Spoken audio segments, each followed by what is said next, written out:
ગુજરાતમાં bogus ST જાતિ પ્રમાણપત્રના વધુ એક કૌભાંડનો થયો છે પર્દાફાશ।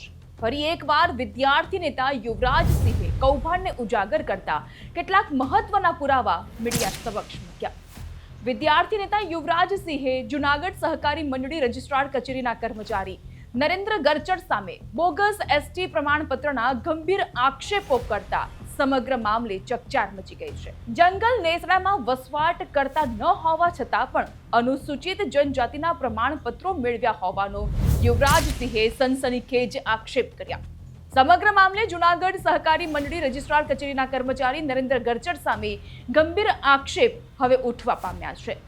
એક આરટીઆઈ કરવામાં આવી, જે મુજબ 1977ના કથિત એસટી દાખલાનું મૂળ સરકારી રેકોર્ડ જ ઉપલબ્ધ ન હોવાનો મામલતદાર કચેરી દ્વારા જવાબ આપવામાં આવ્યો અને ત્યારબાદ સમગ્ર મામલો સામે આવતા જ યુવરાજસિંહે પ્રેસ સંબોધી સમગ્ર મામલો ઉજાગર કર્યો છે। જે વ્યક્તિ નથી અંબાજીથી ઉમરગામનો કે નથી ગીરબડ્ડો આલેચનો કે નથી એ વ્યક્તિ કે એના પૂર્વજો કે ગીરબડ્ડો આલેચના, પરંતુ આ વ્યક્તિએ ખોટું આદિવાસી સર્ટિફિકેટ ઉપજાવી કાઢેલું અને જાતે બનાવટી ઊભું કરેલું એક સર્ટિફિકેટના આધારે નોકરી મેળવેલી છે અને વર્તમાનમાં જૂનાગઢ જિલ્લા રજિસ્ટ્રાર કચેરીની અંદર નોકરી કરી રહ્યા છે એવા નરેન્દ્રભાઈ ભીખનભાઈ ગરચર।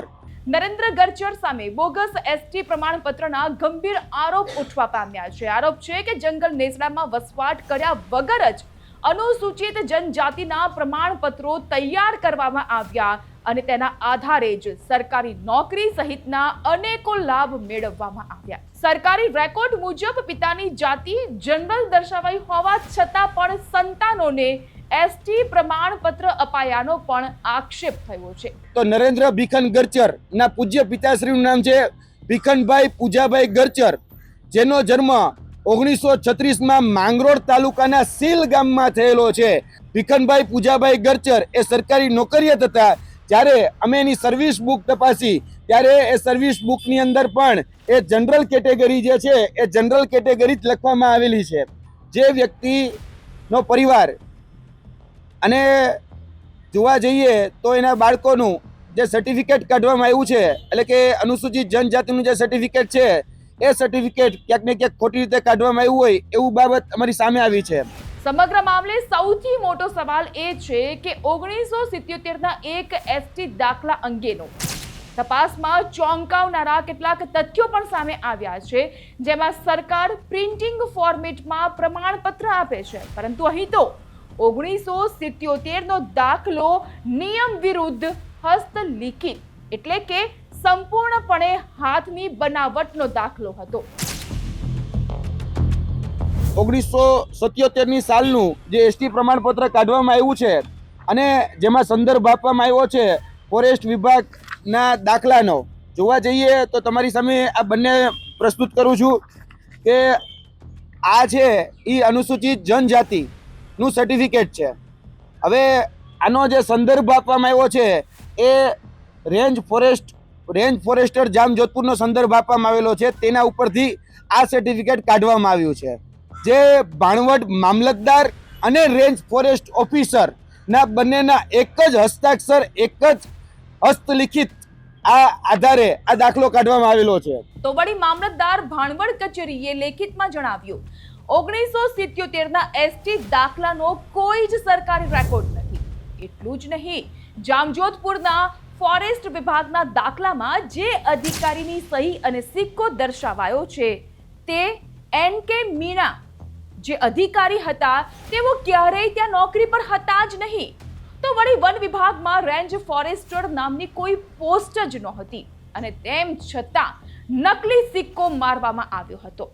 એટલે કે મહેસૂલ અને વન વિભાગના કથિત દાખલાઓમાં સહી, સિક્કા અને અધિકારીના હોદ્દા અંગે પણ ગંભીર સવાલ। એટલે કે રેન્જ ફોરેસ્ટર એમ.કે. મીણાની સાઇન કરવામાં આવેલી છે।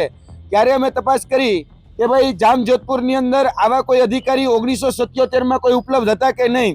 આરટીઆઈ દ્વારા અમને જવાબ મળ્યો છે કે રેન્જ ફોરેસ્ટરમાં કે રેન્જ ફોરેસ્ટ ઓફિસરમાં એમ.કે. મીણા નામના કોઈ અધિકારી એ ઉપલબ્ધ નહોતા। એટલે કે આ જે સાઇન છે એ સાઇન ખોટી કરવામાં આવેલી છે। અમે જ્યારે આ બાબતની ક્રોસ વેરીફાઈ કર્યું ત્યારે રેન્જ ફોરેસ્ટર નામની કોઈ પોસ્ટ આખા વન અને પર્યાવરણ વિભાગની અંદર ઉપલબ્ધ નથી. એટલે આ પોસ્ટનો ખોટો સિક્કો મારવામાં આવ્યો છે. સૌથી વધુ ચોંકાવનારી બાબત એ છે કે ભાણવડ મહેસૂલ વિભાગ અને જામજોધપુર ફોરેસ્ટ વિભાગના બંને દાખલાઓ એક સરખા હસ્તલિખિત હોવાનો પણ આરોપ. જે ભાણવડ મામલતદાર અને રેન્જ ફોરેસ્ટ ઓફિસર ના બંનેના એક જ હસ્તાક્ષર, એક જ હસ્તલિખિત આ આધારે આ દાખલો કાઢવામાં આવેલો છે.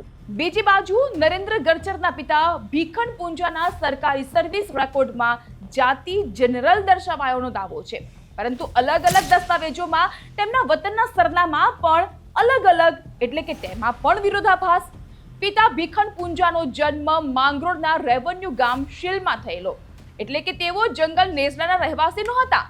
જનરલ કેટેગરીમાં 1963 થી સરકારી સેવામાં તેઓ જોડાયા. સર્વિસ બુકમાં જાતિ માત્ર જનરલ એસટીનો કોઈ જ ઉલ્લેખ નથી અને સરનામામાં પણ અલગ અલગ નોંધણી. સર્વિસ બુકમાં શીલ ગામનો ઉલ્લેખ છે તો દાખલામાં છે સાપિયા નેશ, અને વળી વિગત દર્શક કાળમાં તો આલુજી નેસનો વિરોધાભાસ સામે આવ્યો છે. 1936માં માંગરોળ તાલુકાના સીલ ગામમાં થયેલો છે અને આ સીલ ગામ ગીર બરડો કે આલેથી કરોડો જોવા જઈએ તો સેંકડો કિલોમીટર દૂર આવેલું ગામડું છે અને રેવન્યુ ગામડું છે.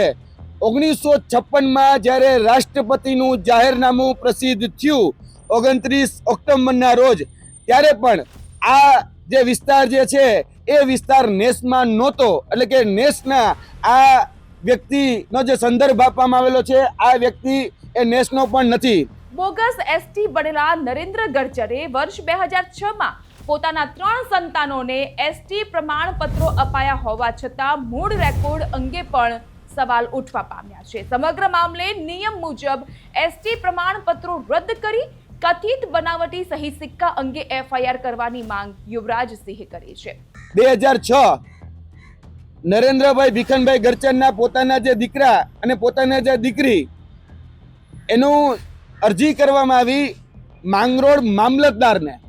માંગરોળ મામલતદારને કહેવામાં આવ્યું કે ભાઈ અમારા દીકરાના આદિજાતિના સર્ટિફિકેટ ઇસ્યુ કરવામાં આવે અને સંદર્ભ તરીકે જે આધાર લેવામાં આવ્યો એ આ બોગસ જે નકલી એના પૂજ્ય પિતાશ્રીનું જે આદિજાતિનું પ્રમાણપત્ર હતું તેનો આધાર લેવામાં આવેલો.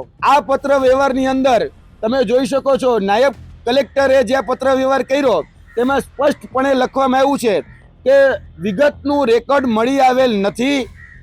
અનુસૂચિત જનજાતિના દાખલા રેકોર્ડની ખરાઈ થઈ શકે તેમ નથી.